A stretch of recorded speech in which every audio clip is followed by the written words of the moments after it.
saya akan heret staf-staf yang berkenaan di muka pengadilan. Tengok video ni sampai habis.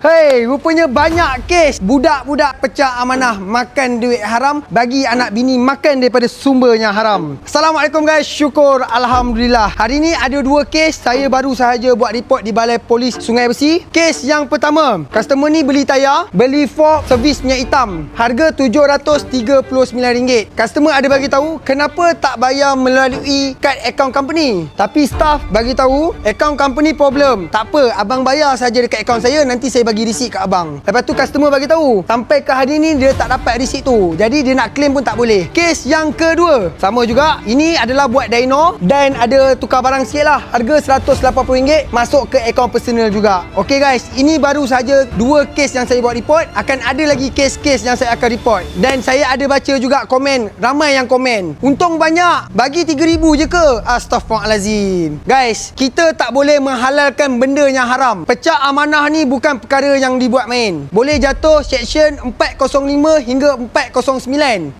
Jangan main-main. Boleh kena penjara 10 tahun. Macam saya cakap, di botol garas ada gaji bermula RM2,000 lebih sehingga ke RM8,000 mengikut kemahiran dan kerja masing-masing. Dan kita pun ada bagi komisen. Saya dah bagi tahu awal-awal kepada staff, kalau duit tak cukup bagi tahu, saya boleh advancekan. Contoh, ramai staff-staff yang dah berkahwin, beli motor, beli kereta, beli rumah, yang saya bagi advance dulu. Ada yang berkahwin tak cukup, RM5,000, RM10,000 saya dahulukan. Dan saya minta satu sahaja daripada diorang, daripada awal masuk sampai ke sekarang, jaga saya punya amanah. Sebab tu bila kes pecah amanah ni, saya memang tak bagi muka. Saya akan heret sorang-sorang ke muka pengadilan. Kepada customer-customer di luar sana, kalau korang ada juga bukti yang korang bayar personal kepada staff, boleh sahaja DM saya. Saya akan tutup identiti awak macam biasa. Saya akan bayar balik berapa yang awak bayar dekat saya punya staff. Jangan risau, saya tak akan tunjuk awak punya identiti. Saya nak tanya korang kat luar sana, kepada owner-owner bisnes, kepada yang dah buka bengkel, korang pernah tak berlaku alami perkara yang macam ni? Orang yang kita percaya, yang makan kita daripada belakang. Orang yang kita tengok baik depan kita, yang makan kita daripada belakang. Astaghfirullahalazim. Saya pun tak sangka sebenarnya orang-orang yang macam ni boleh buat terhadap saya. Kepada customer-customer di luar sana, selepas ni kalau korang nak beli barang di botol garas, pastikan korang bayar mengguna akaun khas botol garas sahaja. Kami tak ada menggunakan akaun selain nama botol garas. Selepas pembayaran, korang akan dapat resit sah rasmi daripada botol garas. Dari situlah kita akan claim waranti dengan kita akan bertanggungjawab apa yang berlaku terhadap motor awak. Hai, dalam keadaan ekonomi yang sangat-sangat sesak ni, orang yang kita percaya makan kita. Ingat guys, jauhilah perkara haram, jangan pecah amanah dan jangan bagi anak bini makan dari sumber yang haram. Macam biasa guys, looking low,